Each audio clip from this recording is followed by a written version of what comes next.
Hello, hello, hello. Welcome to our weekly live show. I am Fabiana Claure, pianist and business strategist for musicians. Welcome. You are in the right place if you are a musician who is looking for strategies to grow your online music business, how to become the next level version of yourself so that you can create the external reality that is only going to come as a result of your internal shifts. Today's session is all about understanding how to create the best experience in sales conversations, enrollment conversations when you are a musician. I find that this is one of the hot topics, so to speak, in terms of what makes musicians perhaps resist the process of talking about what they do, having confident conversations. I find that it becomes a very difficult journey when you don't understand what sales can actually mean and how to approach sales in a way that feels, you know, pleasant, that feels from a place of service, that feels authentic. And so today we're going to be talking about, how you can create better approach towards sales, how to have better results in leading your clients through the enrollment process and joining your programs, and what are some specific things that you can focus on when you're trying to grow your business and have conversations with people who come in as perhaps raving fans wanting to know more about what you do, how you can transition them from being a raving fan into becoming a paying client ethically, right? In a way that feels aligned, that feels in integrity. I think that's a very important word that I want to use in today's training. So let me know in the chat if you are joining me live. Where are you joining me from today?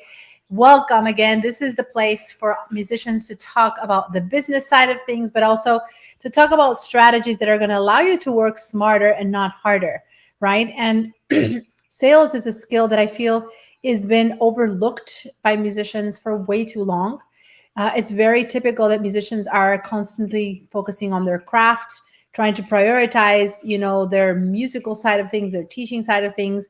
But when it comes to understanding how to sell your programs, committing to learning the right strategies and to getting good at selling is just as important as being good at your instrument, being good at your craft, at whatever it is that you do for your main artistic activity, right? And so I want to bring this conversation to our community, to my audience today, because I feel like it's very important that you realize that sales can be an actual asset in your skill set, just like it is everything you do as a musician, as an educator, as an entrepreneur. Learning how to sell can be one of your greatest assets to succeed in your business. Whether you are an entrepreneur trying to grow your online music business, or whether you work in another entity, you are an entrepreneur, helping perhaps another organization, collaborating, working in an institution, a university, or whatever it is, your ability to make the case for what you believe in and to rally people around you to follow that conversation, to take that action, is one of the most important skills that you can develop as a musician entrepreneur. So let's talk about some of the key things that you want to think about when it comes to the best strategies for closing more clients into your online music business. The first thing I want you to understand is that before you think about selling, you need to be aware that the easiest sales happen when there's a proper marketing background built in, right?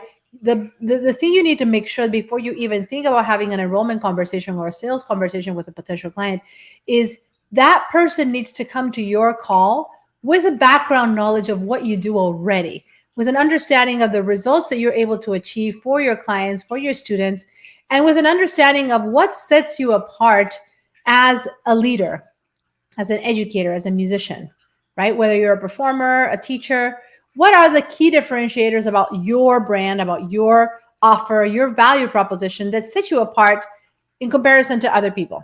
And ideally, you want to see the process of having a sales conversation with a client when you have set that background first, when you have created a precedent for that person to understand what it is that you do.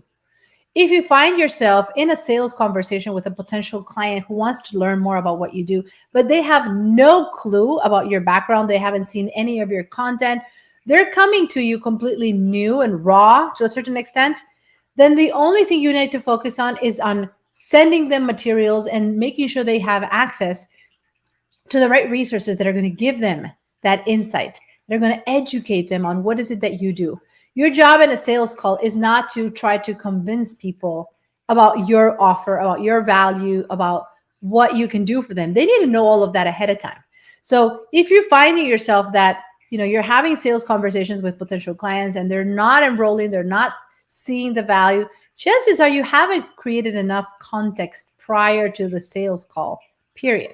You just haven't set the precedent for it in a strategic way enough, right? So I want you to make sure, number one, if you are excited about being able to have easeful sales enrollment conversations with potential clients, there needs to be enough content that is designed to nurture this person, to educate them on the opportunity, and ultimately to show them what's possible in your program, to show them, the certainty of what they can achieve by going through your framework, your methodology, whatever that looks like, right? You need to have some sort of a system where they can watch a video, they can read a handout, they can maybe see examples of what your clients have done in other circumstances, in other contexts. Your job is to make sure that the information is accessible to your potential clients before they get on a call. So that's the first thing, context. Make sure your potential clients have context before they get on a call. Set the right funnels, the right environment, the right lead nurturing content that they can come to the call already knowing the basics of what you do. Number two, remember that when it comes to sales technique, you need to focus on, in a way, magnetizing your clients to a different way of thinking. You see, their own identity up until the point that they're with this call with you, they're holding on to a certain set of beliefs, a certain set of stories maybe that they've shared about their reality that they believe to be true. And the best conversations happen when you are able to present to your potential clients an opportunity to envision themselves in a different reality, in a different identity. And to a certain extent, be willing to let go of their previous belief systems, of their previous thought patterns, and be willing to embrace new beliefs, new systems, new approaches to their situation, perhaps looking at their problems differently. One of the things that I see happen all the time in the musicians that come to me is that they're focusing on the wrong problem. They think their problems are they need more students, they need more gigs, they just need more of what's not working. They're aiming to try to grow their businesses by continuing to trade their time for money, to give more of their time away. If they have 20 students, they want to get 40 students, right? If they're performing 5 gigs a month, they want 10 gigs a month. The bottom line is that all of those activities will continue keeping them trapped in a time for money trap, right? And that's what you need to be able to detect in your clientele. What are the bottlenecks that they're experiencing right now? Where are they working inefficiently? And perhaps where are they putting their hopes up to a potential solution that's just the wrong solution? And your ability to attract clients and help them see the gaps in what they're aiming for and what their hopes are being put up with, and showing them how perhaps that approach is not going to get them to where they really need to be, whether it's in their musical development, performance anxiety, preparing for auditions, whatever it is that it's the problem that you want to help your clients fix. What is the true problem behind the problem, right? Whatever they come to you say, these are my challenges. What's the big challenge that they may not be seeing that, if you can help them uncover that bigger clarity, they're going to immediately be drawn to your solution, right? Because they're seeing that you have a perspective on their problems that they were not seeing before, right?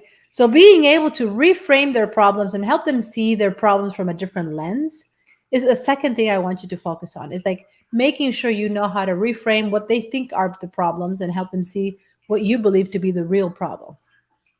Because when you do that, you're going to be putting your clients in a different reality. You're going to be helping them transition what feels familiar to them, and perhaps what they have up until this point put excuses around, saying, well, I can't do this because XYZ. All of a sudden, those familiar excuses will not be applicable to the new problem you're helping them see, right? And then the third thing I want you to do is remember that when you're having conversations with clients, your number one job is to diagnose what the problem is and to present a solution for what you feel they need to do to get to the other side of their situation. It is not to try to fix it right then and there.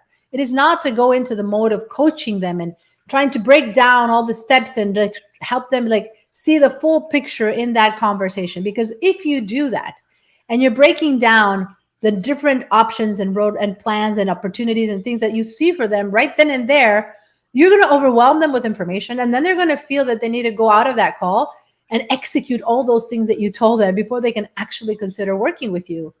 And that's just a disservice, right? It's not like you're holding on information and not telling them what they need to hear. You're just giving them the information that they need to be able to make the best decision for themselves. And if you overload them with coaching information and you're diagnosing and breaking apart every single aspect of what they need in that moment, you're going to bombard them with ideas, and then they're going to feel responsible for going out there and fixing them by themselves.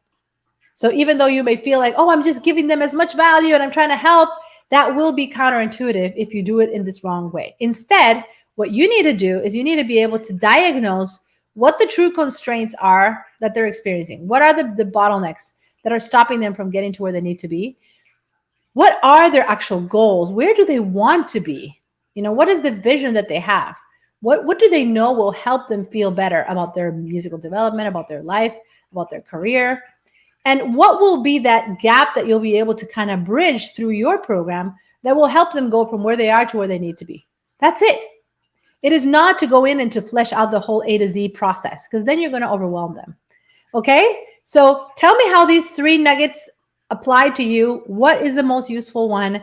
Again, understanding how to create the right context for the conversations, right? Making sure that you've built enough content around your audience so that they come to your calls knowing what to do, right? Being able to reframe the problem, to make them see that perhaps the problem they thought they had isn't necessarily it. There may be something different that they're missing, and gaining their immediate trust as a result of that insight, right?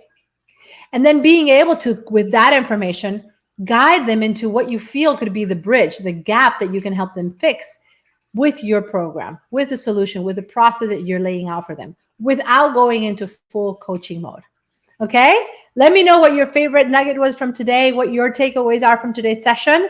Go have fun applying these strategies. Let me know. And next Friday, the 15th of September, I am presenting a 4-hour workshop where I'm going to be showing musicians how they can really apply all of these strategies in a much more in-depth way.